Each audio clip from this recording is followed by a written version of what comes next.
Good people, what's up? What's good, man? We are back with another edition of the 3 Milli Podcast, but slight twist, off the rip series, brand new series highlighting dope artists in the city of Atlanta.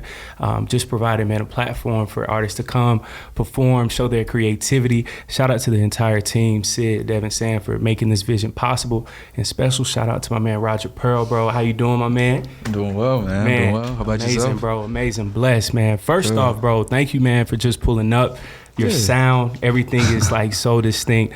Smooth, that. Bro. When I played that, Josh, man, he put me on to you. Shout out to Josh, man. Georgia State. Shout out, Josh. That's my guy, man. Met Josh, I think, like back in 2018, SIF program. I was like, yo, this kid is so cool. And man, we was just like chopping up all the time about music, all that. So seeing you, man, meeting you, what you have is like so special, bro. Appreciate so, man, keep creating. But how did this whole vision start as being an artist, everything? How'd you get started? So for me, like I've been playing ball since I was 3. So I've been playing football since 3 years old. Yeah. Tackle started in 2nd grade. Dope. Just kind of been running through sports, but I always loved music. Yeah. Started playing piano in 2nd grade. Okay. Started playing trumpet in 6th grade. And then I picked up guitar over quarantine. And that's when music really became like an idea. Because I was like, all right, I'm in the house over and over, day after day, seeing the same walls. We all know how COVID went. So I was just like,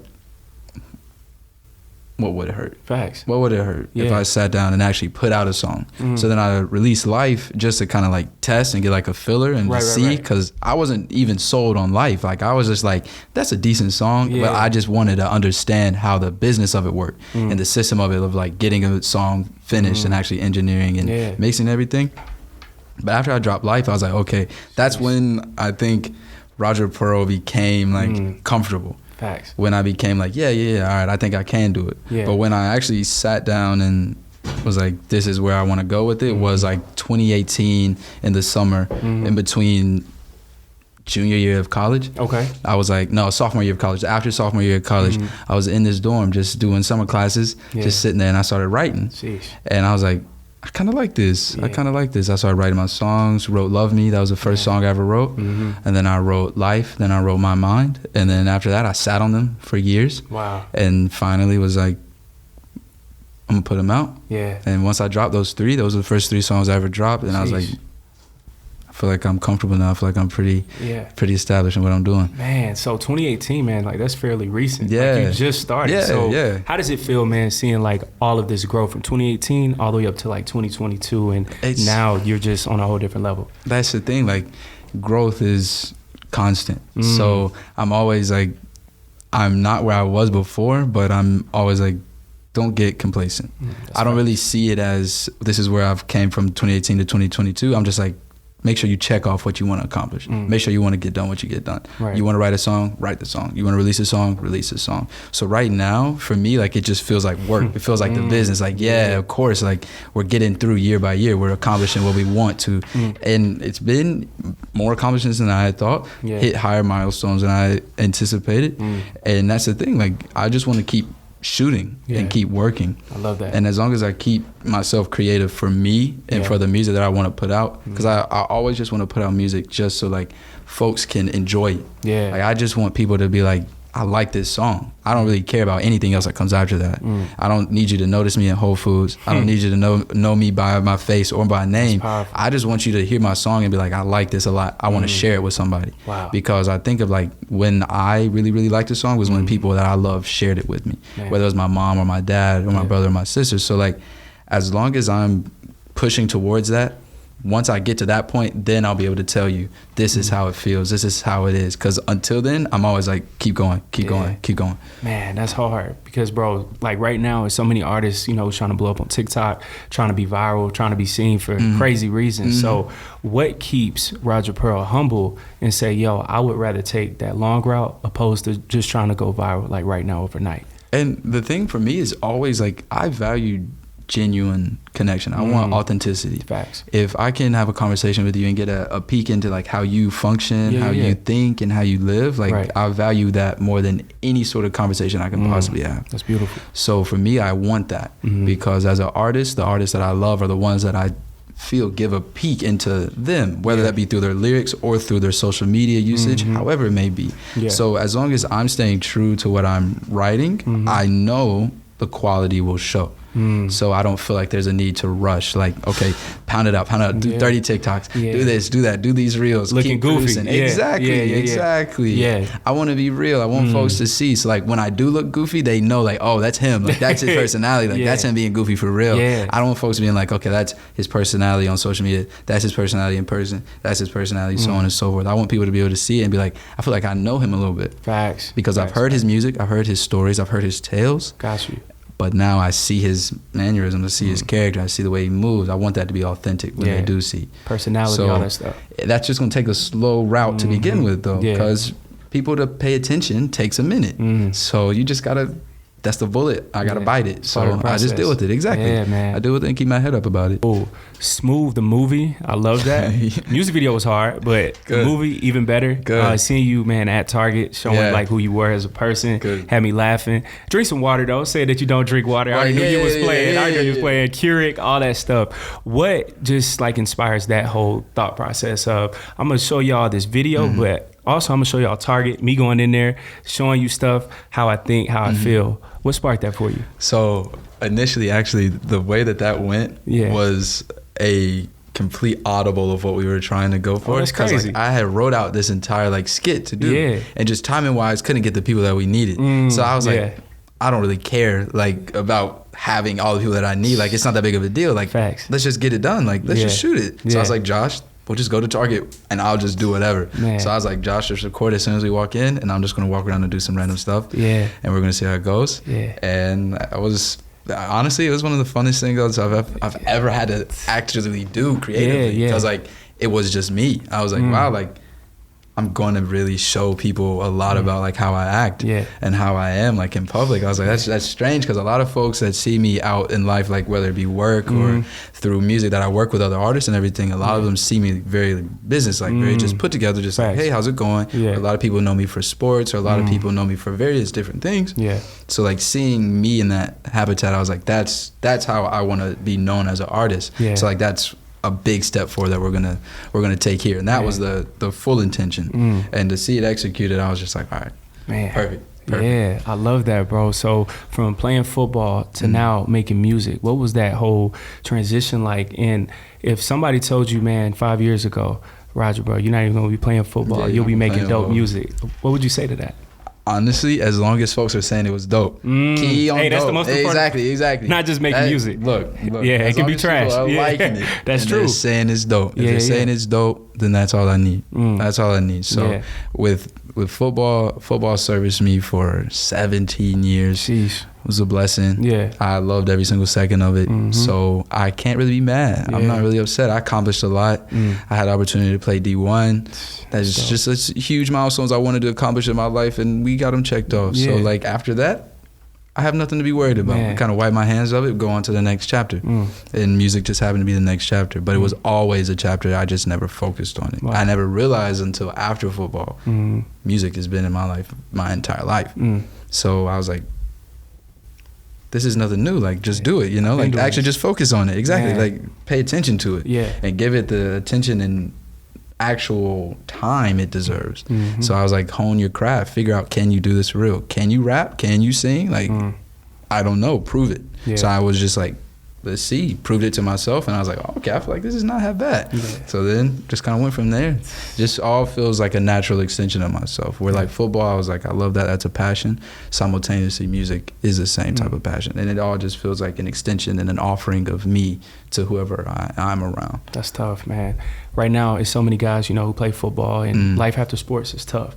But at the same time, it's so many people who are playing sports who love music. So how can we tap into music while still playing sports at the same time? How can we do that? Look, if we could find a way to marry sports and music as a culture, that is the key, in all honesty, because like all you have to do as a society is come together as people and piece some things together. And then if the society wants it, it's ran by majority, especially in a capitalistic country. It's going to be ran by majority. If the suppliers see a majority is going this way, they will change everything to go to that consumer, to fix and be in that market. So honestly, if we wanted music and sports to be married, as a society, just genuinely force it to happen. Expect sports and music to be at the same spot at the same time. And then it just starts immediately going in. We see how hip hop has dove into basketball culture. Heavily. You see how that is. Heavily. And that was perfect. That was seamless. Yeah. It goes from streets of New York hooping and streets of New York rapping, and they seemingly did the same thing, cross paths, and we were blowing up cross country. Folks like dressing like the hip hop artists. Yeah. Hip hop artists want to hoop. Yeah. It just worked. That's facts. It worked. That's 2 Chainz is a hooper and everything. Like, they used to play the sport. That's the thing. Like, just that common ground. Yeah. Just that common ground. And then there's got to be other artists and other genres that used to play sports. Yeah. There's got to be indie artists and pop artists and R&B artists that used to play other sports too. Yeah. So just have that type of connection to it. Let that pride be shown. Like, I may hoop, I like country music. Let that be known. Exactly. I like country music, but I like to go play hockey. Let that be known. Like, everyone needs to understand that you and your capabilities and your success is only trapped by your size of your imagination. Wow. If you can imagine it, you'll find yourself somewhere in that realm. If you can't imagine yourself getting there, regardless of the work you put in, you'll never get there. Because if you imagine it, you're going to hit that point where you start to need the work.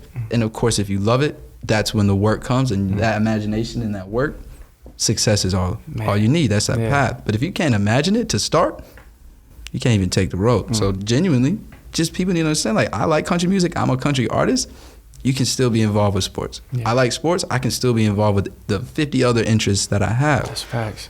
And that also, too, is why I started going about music the way I did, was because, like, growing up with my mom, white neighborhood, white county, single mother. Wow. I'm around her all the time. I'm around white people all the time. I go see my dad. We're in Macon. My family's in Detroit.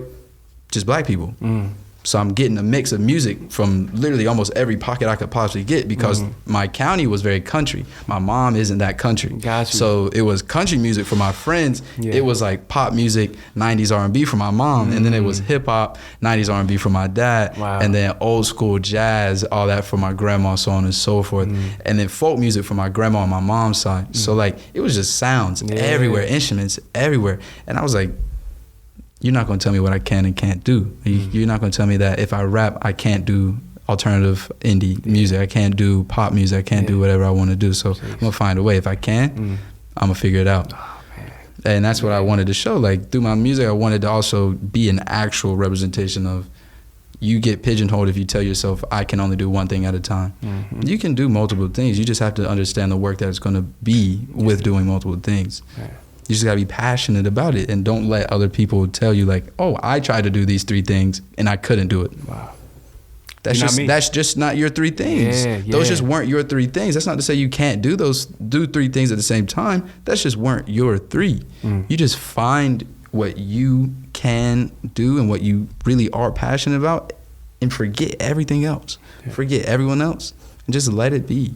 Let it be. Be you. And that's what I want to really, really, really show with everything that I do musically. Yeah, I can see that, man. Stuck in Between, Last October, Smooth, they all sound so different, and I love that. Like, you can hear a rock influence, alternative influence, R&B somewhat about, you know, being sad, emotions, love, heartbreak. How do you tap into all these different emotions and sounds all the time? Well, how do you do it? Simply, like, easily for the light skin and the sad stuff. Like, honestly, like, it's together. Like, I'm light skinned. I have to be sad a little bit. I love it. I have to make some form of sad music. Hey, shout out to Drake. Exactly. Right. Shout out to the top tier light skins. I have to do something to pay my respects to those before me. Yeah. So, in all honesty, like,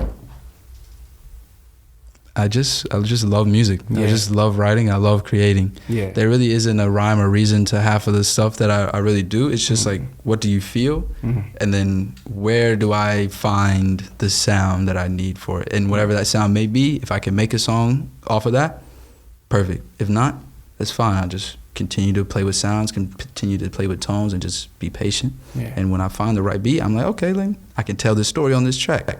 I always wait until I find the exact song to be able to tell what story I want to tell. I don't ever go into it like, I have to write this type of song. I want the music to talk to me so that I can talk to the music. That's deep. So I always wait, figure it out, and then whatever that song is telling me it needs to be said, I'm gonna write that story that I have. Yeah. So, man, I love that. Light Skin God, of course, Drake. Hearing you sing, hearing you rap, that's the first person I thought about was Drake. Yeah. What impact has the light skin got himself Dre had on you as a young and up and coming artist? Well, honestly, it is. You can't deny Drake's influence on a lot of folks, especially when you do the tandem singing and rapping, especially when you're light skinned, just kind of period now, like by default. Exactly, by default. Like I'm attached to him whether I like it or not. Yeah. So with Drake though, his music is crazy. His music is absolutely nuts, like and the longevity. It's crazy, man. The longevity, it doesn't make sense. Like I was just having the conversation about who, like, genuinely out of everyone in our generation of music is the most influential and like who changed the game. Hey, we had these debates all the time. It's a hard debate to go against Drake. Drake, bro. It's a hard debate. I don't even think it's close. I don't either. I don't. He's taking no breaks in between. But I respect that others have their deep opinions. But in all Kendrick's, the Coles. In all honesty, Drake started doing what he did and had trap rappers change how they started rapping. Super melodic. Exactly. Yeah. You start having melodic trap music. You start having lo-fi trap music. You start having trap dudes sing a little bit. What is that? Talking about love and heartbreak. What is that? Yeah. What is that? We were selling dime bags and shooting folks. And now we out here in love with our baby mamas. That you can't have that in the same song. But because of Drake's sound, they're like, I have to, because people rock with that. People like that noise. That's pure influence. Yeah. Literally changed. He changed actual stationed rappers who already had a career before him. They were here when he got in the game, and he was here, and he still changed how they rap as he passed them. That's insane. Yeah. That's nuts. Yeah. So like, somebody gets it, y'all. Somebody gets it. Thank you. Yeah. I don't know what we're talking about. Like, I don't know how much there is to debate. But I love that, man. So Drake influence, North Carolina, that state right now is killing it. Of course, the baby got Cole, Moray now. North Carolina as a whole, like Fayetteville, Charlotte. The baby, depending on who you're talking to. Yeah, that's facts. That's facts. That's facts. Yeah, very controversial. Yeah. But I think he's on like an 11-day non-controversy streak right now. So shout out to the baby. Keep your head up, buddy. Stay away from Walmart. Yeah. Hey, TikTok, it's gonna happen very, very soon, man. North Carolina, bro. That being home, Southern roots again, folk music. Your mother.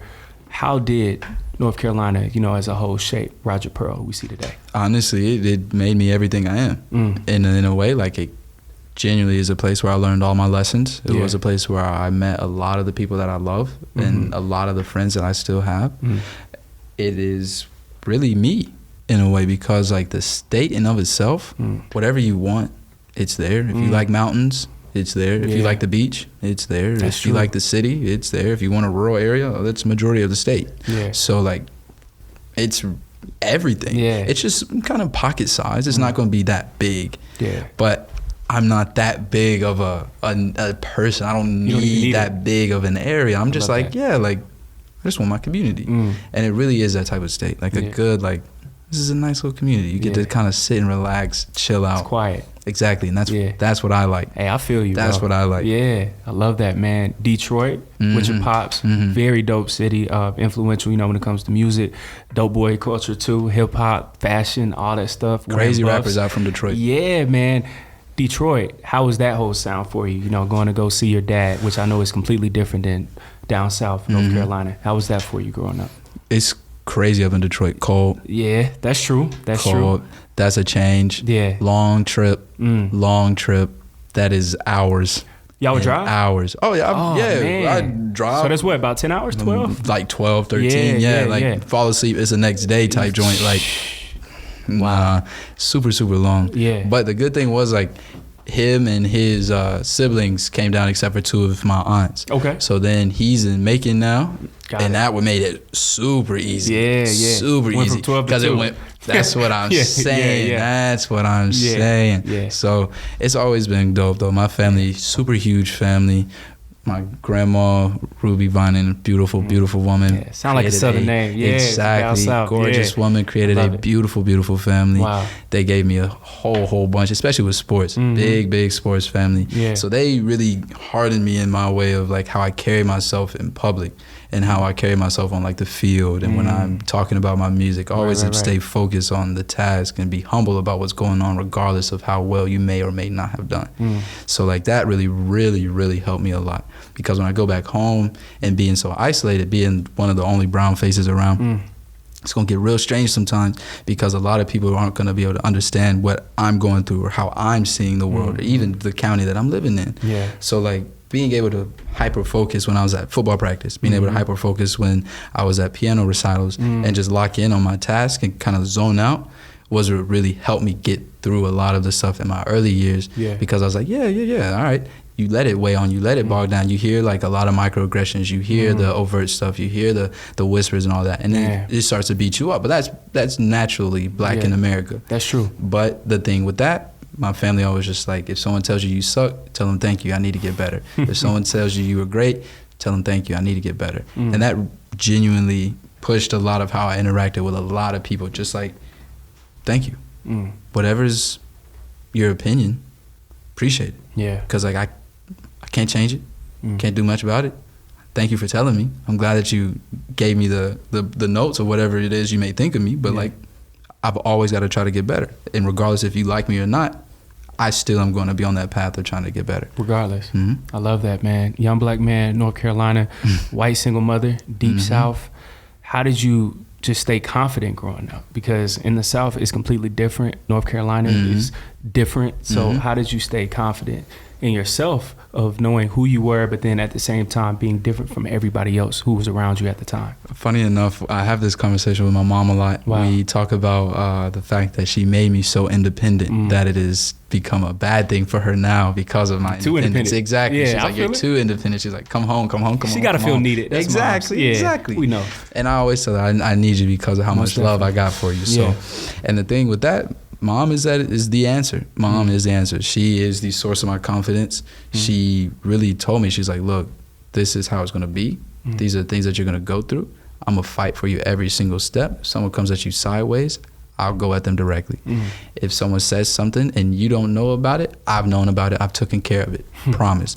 If someone's parent said something that I didn't like, okay, no problem. We taking you away. If someone said something in the realm that she didn't like about any sort of like interracial relations, about maybe like an older sibling that didn't have to do with kids my age, she'd be like, all right, we're not hanging out with that family no more. Because my mom was very, very much so like, I understand you're biracial. I understand that I'm your mom and I'm raising you. But a lot of the world is never going to even ask if you're biracial. That's true. They're not going to see me when I'm with you. They're going to see you as brown. And my dad was always big on, they're always going to see you as brown. And I was just like, okay. So I had to get through the idea of being biracial and accepting that I am half white, and how do I allow my whiteness to play a role in my life? And my mom made that easy because she was just like, as long as you respect and love that part rather than feel any sort of like confusion about it, just don't be confused. If anything, understand what you are and be confident. And I was like, that's perfect. Because that helped me be black in America because of the fact that it's like, I'm very confident in how I stand when I'm in a room. If I'm in a room full of white people, I'm very confident. If I'm in a room full of black folks, I'm very, very confident. You're still yourself. Exactly. I'm always gonna be me. And from that moment, really like around like 8th grade, I was like, okay, like I'm gonna be Avery in every single room that I walk in. Regardless of how you perceive my skin tone, regardless of what you think my mom or my dad may be. I'm gonna be me, period. And y'all just gonna have to decide how you feel about it. Like, do you rock with it or not? Either way, I'm not gonna change how I'm gonna be tomorrow. So moms all day, every day. Man, shout out to your mom, bro. Open-minded, man, preps you for the world. Because so many kids who are, biracial grow up confused, identify more as white sometimes, some I'm black, I'm not mixed. So shout out to your mom, bro, for real. No, absolutely. Yes, sir. Avery, Roger Pearl, this Batman, Bruce Wayne. What makes Avery different from Roger Pearl, and what makes Roger Pearl different from Avery? Talk about that. I would definitely say Avery is much calmer, much calmer. Not much is really going to bother Avery. Not much bothers me in any of my daily life. I wake up, as long as I got breath, it's not much to complain about. I get up, do the things I love to do, be around the people that I care about, try to hang out with new folks, because I always feel like you never know. You could meet someone that you really, really, really rock with today if you just go out and actually have a conversation.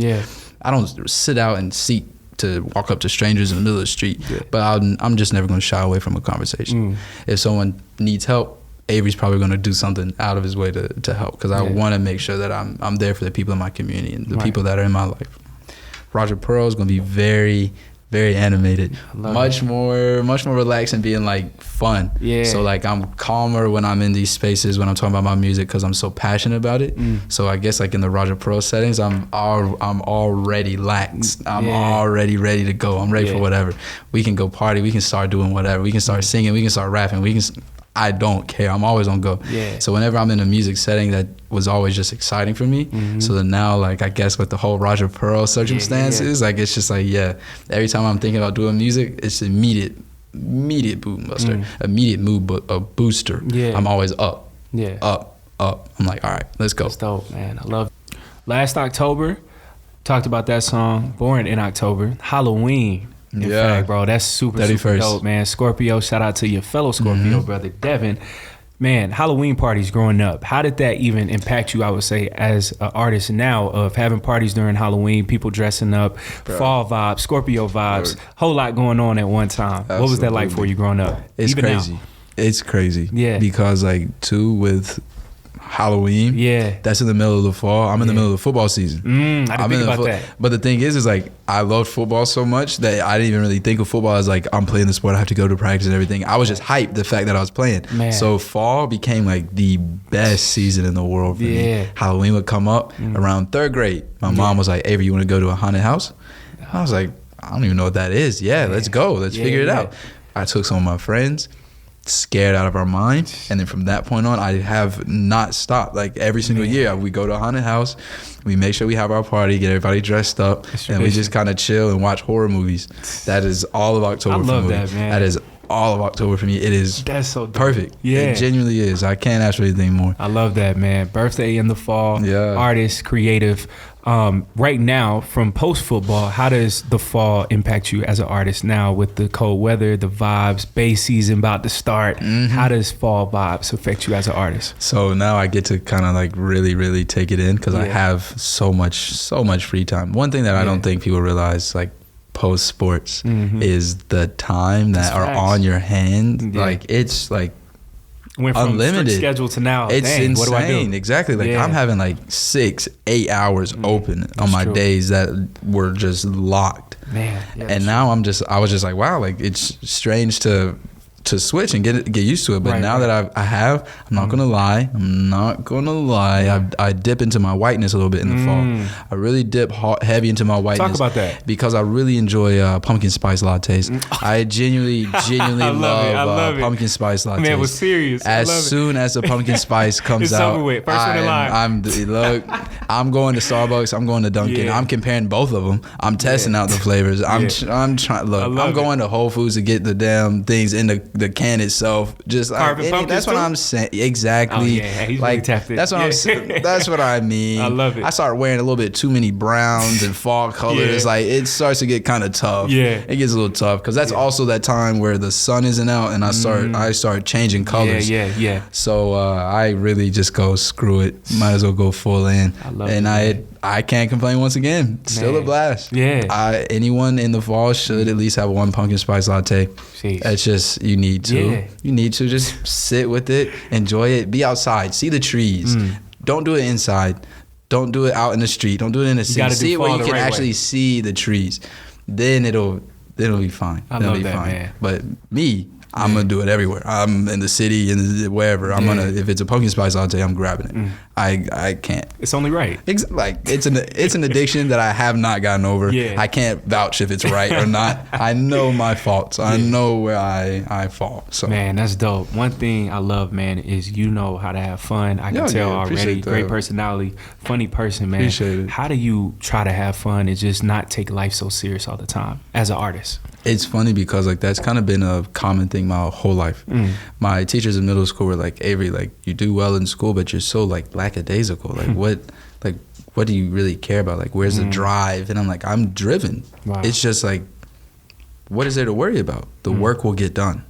If the work is going to get done, that's all that matters. That's exactly. There's nothing. How. Exactly. Like I know what I need to do, and I know I'm going to get that done. And then two, for me, I separated from religion when I was younger, got back into religion on my own, started going to church when I was 17.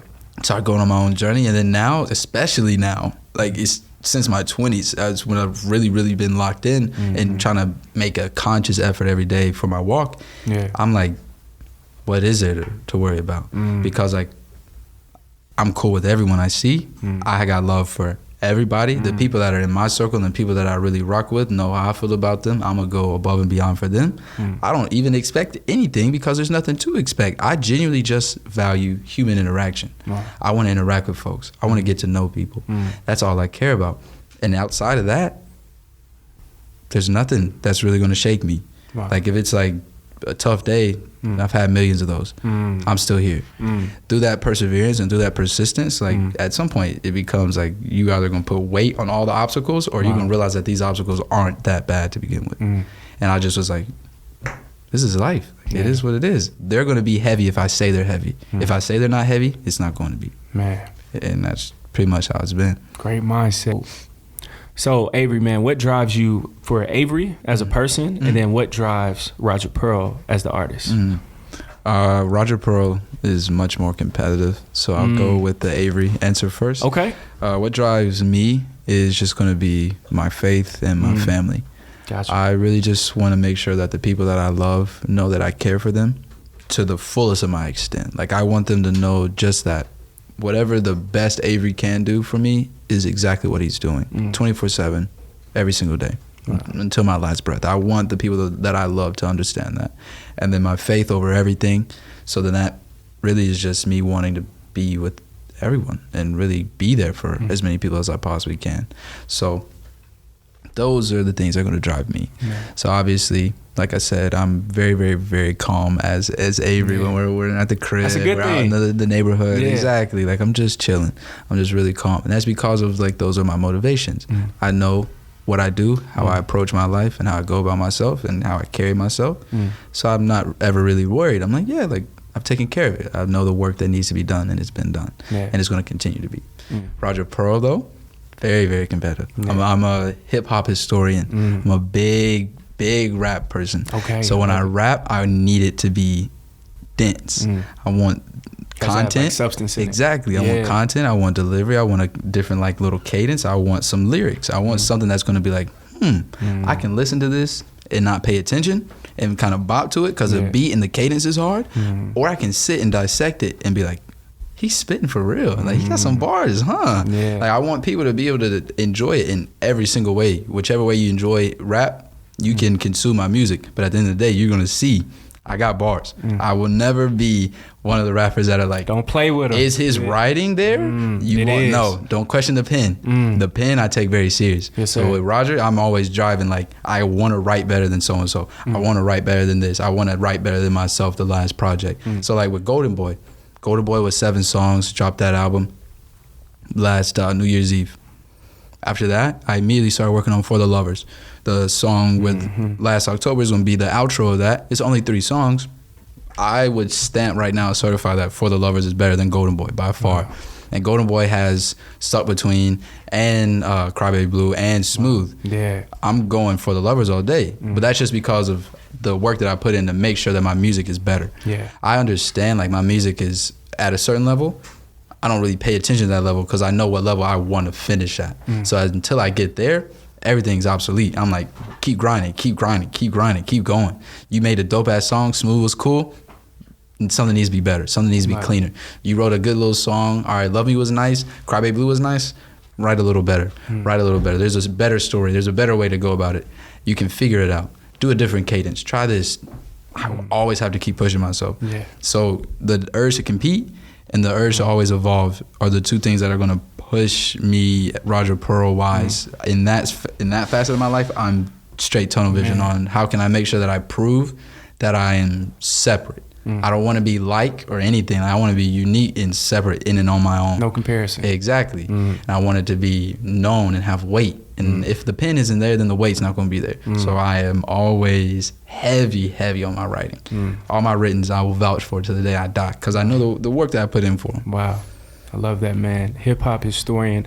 Right now, who's your favorite? I would probably say top 3 artists of all time. Top 3 all time? If we want to go artists, then I'm gonna give all of my criteria what I make an artist. Yeah. So I'm looking at influence, I'm looking at lyrical ability, and I'm looking at musical impact. How long have you been actually? Oh, I know you've been having these debates a lot because you already got it categorized. Exactly. Because people be trying to play you. People be trying to hold you. People be like, all right, who's the best rapper? And then they're like, all right, but he ain't got that good of lyrics. Are we talking about rap as a whole? Or are we talking about lyricists? So now I have my categories to go ahead and let it be known. Yeah. Because with those, obviously for me, I can't really vouch for anything outside of Drake. With that, like, he's just got a heavy hand. It's a heavy hand. Yeah. But then also when we go Drake, you can't go Drake without looking at Mike. Greatest artist of all time for me. Greatest artist of all time. I don't know what song he couldn't make. He could write for other people. There's no telling what type of music would be out right now if he was still alive, just off of his writing alone. Like, the things he could create for others is insane. Yeah. I don't know how much Drake is actually putting out hits to that caliber that Mike could put out hits for himself and others. So Mike, for me, is the pinnacle. Like, when we look at artistry from the top down, all the way down, that's Mike. And then it is a large ocean length for second and third. So then second, I like giving my props to older artists because I know how much work goes into breaking something the first time, getting through something the first time. Yeah. Those first milestones are much more impactful for me outside of the people that come back and break them later on. Outside of Drake, when you've done that 50 million times and you've continuously done that over a span of a decade, you get that nod, which I'm giving him respect for exactly. But like, when we go back to artists who really started this first change of how people saw stuff, I think back to like folks like Madonna, where folks were like, what the hell is she on? It was different. Like, what the hell is she doing? Like, she's doing crazy shit. Why is Jesus black in her video? Why is she saying this about the Catholic Church? Like, these things making people have like huge reactions, sparking to conversation, then changing how people saw women in music, changing how women made music, and changing just music period with the pop scene. Because it's just like, who is this polarizing figure? Who is this woman? Yeah, she's just like, I'm Madonna. I'm gonna do what I need, and the whole world's like, I love this woman. Wow, and that's polarizing to me. Yeah, her longevity, I feel like now in the back end of her career, it's a little strange, a little awkward. Yeah, whole interaction with Drake was suspect. Yeah, but I still respect the career. I still respect the work that she put in. But those are probably my three. Like, if I'm going three artists, show y'all like music, and peer from marketing to actual music ability to performing to how much popularity can you give. I'm giving those three to everybody. Wow. Be like, these are the three that you need to pay attention to. Yeah. Look at them. Figure out how you did it. Of course, there are better singers. Of course, there's better performers. Absolutely, in Drake's case, better lyricists. Yeah. But those three, artist-wise, that's what I'm going with. I'm rocking Genius. with it. Man, Avery, Roger Pearl, what's next for you? And where do you see Avery within the next 5 to 10 years as a man? Yeah. Roger Pearl within the next 5 to 10 years as a man?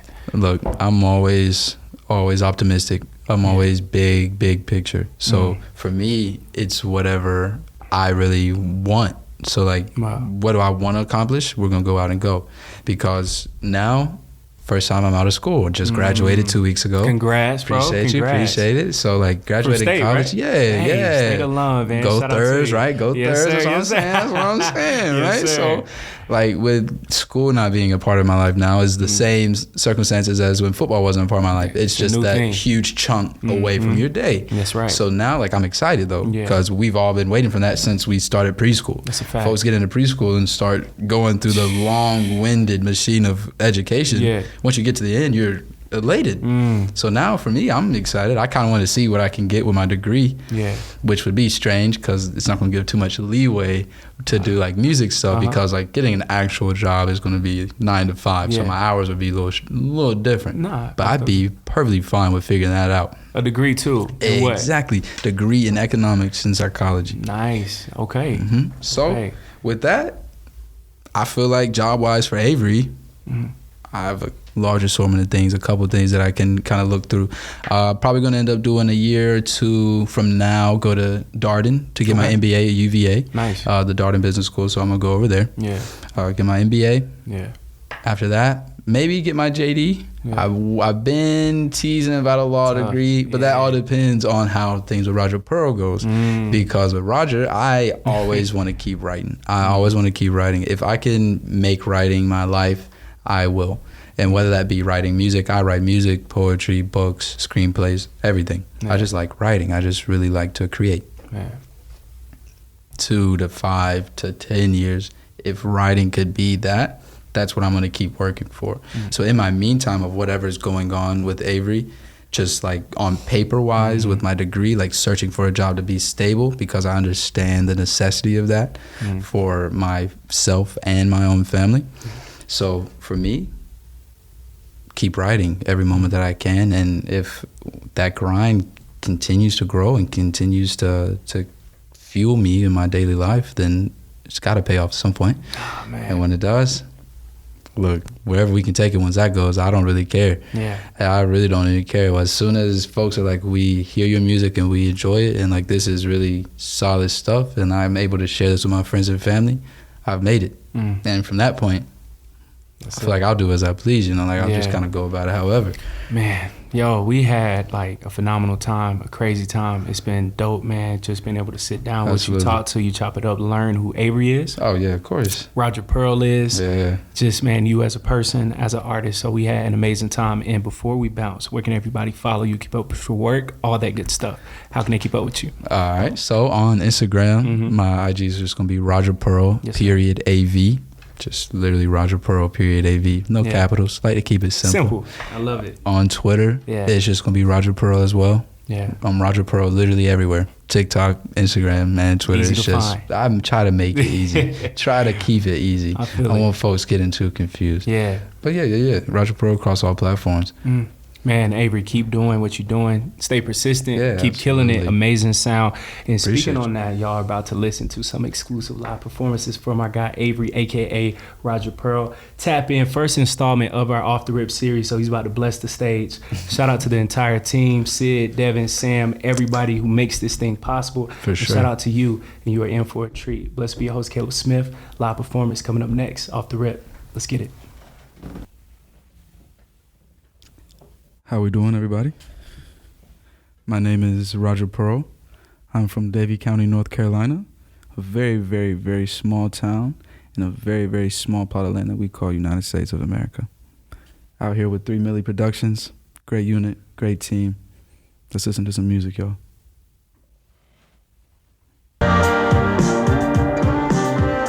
Yeah.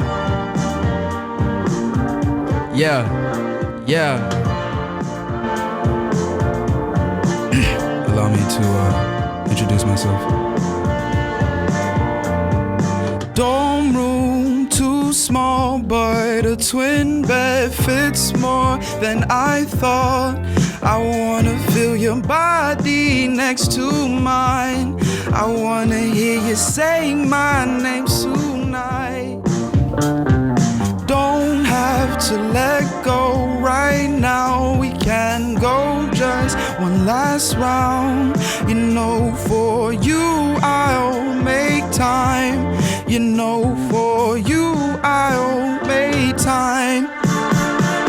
Stuck between ages 18 and 23. I think we should take time to, you know, we need to let go. Stuck between ages 18 and 23. I think we should take time to, you know, we need to let go. Car rides too late, but the city lights seem to call my name. I try to act if everything is fine. I try to keep everything in line, in line. Ages 18 to 23, I think we should take time to let go. You know, we need to let go. Stuck between ages 18 and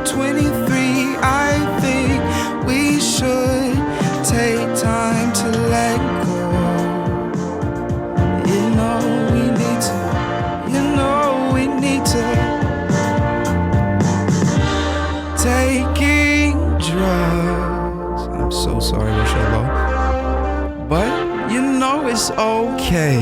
Stay out too much. It's a little bit late. I'll do my work in the morning. I'll do my stuff between ages 18 and 23. I think we should take time to let go. You know we need to let go. Stuck between ages 18 and 23. I think we should take time to let go. You know we need to. You know we need to. Alrighty, y'all. That was one. Hey.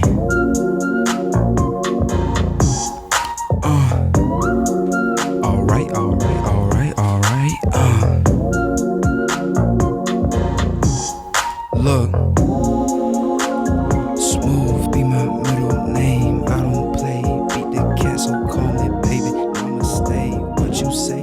Tell me how you want it. Blow your ass away. Just mellow showed it on what I hit the third day. Rolling in, I'm pulling. I told her that I'm back in town. She said she alone. Wow. She said give me pipe. Now hold it in, hold it down. P.O.P. That's how it sound. Tidal waves come crashing down. Beat it up, I beat that shit to death. Got Peter on me now. Gotta watch my fucking back for niggas, snakes, and fucking rats. Play this song, the fuck was that? Gotta know that shit was ass. Gotta know that shit was whack. Niggas talking where they at. Niggas talking where they. I ain't seen they ass. Smooth be my middle name. I don't play. Beat the cat so calmly, baby, and I'ma stay. What you say? Tell me how you want it. Blow your ass away. Just mellow short it on what I hit the third day. I'm too smooth in this bitch, ayy. I'm too cool in this bitch, ayy. What they gon' do with this shit, ayy? Nothing, yeah. I'm too smooth in this bitch, ayy. I'm too cool in this bitch, ayy. What they gon' do with this shit, ayy? Nothing.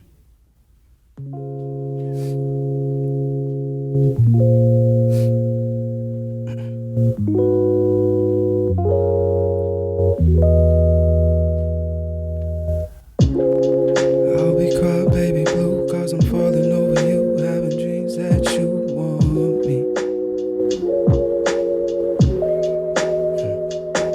I know that's farthest from the truth, but I'll be crying, baby blue, 'cause I'm thinking about the things we used to do when you.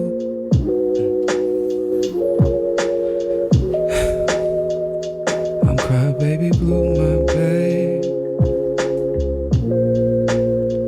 Got me crying, baby blue, my babe. Truthfully, I don't wanna see you with anybody else, and that's me being selfish, and I know that. But I'm way past the point of trying to hold back, and you're still not at the point where you gon' talk yet. You call me evil, least you call, babe. I hope you come to my set, baby. I hope you play the songs that I make. Pray you living how you dreamed always. Always got love for you. I'm crying, babe. I'm crying, babe. Yeah. I'll be crying, baby blue, 'cause I'm falling over you, having dreams that you want me. I know that's furthest from the truth, but I'll be crying, baby blue, 'cause I'm thinking about the things we used to do when you loved me. I'm crying, baby blue, my babe. Got me crying, baby blue, my babe, my babe, my babe. Alrighty, y'all. This is off of my upcoming release this summer, coming out in July for the lovers. I'm gonna preview for it. It's called Last October. 1 foot press the gas.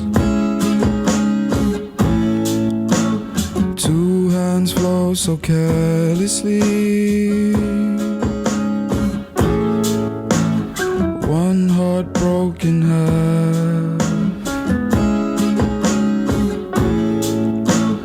1 soul that's too black to reach. Oh, why am I here again? Oh, why am I doing this? Oh, I haven't been this hurt since last October. Oh, I haven't been this hurt since last October. Go. Bring me to my knees.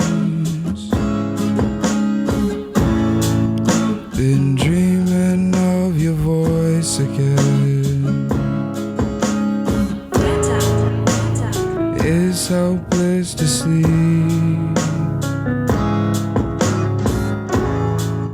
but at least I get to see you again. Oh, why am I doing this? Oh, why am I here again? Oh, why am I doing this? Oh, why am I here again? Oh,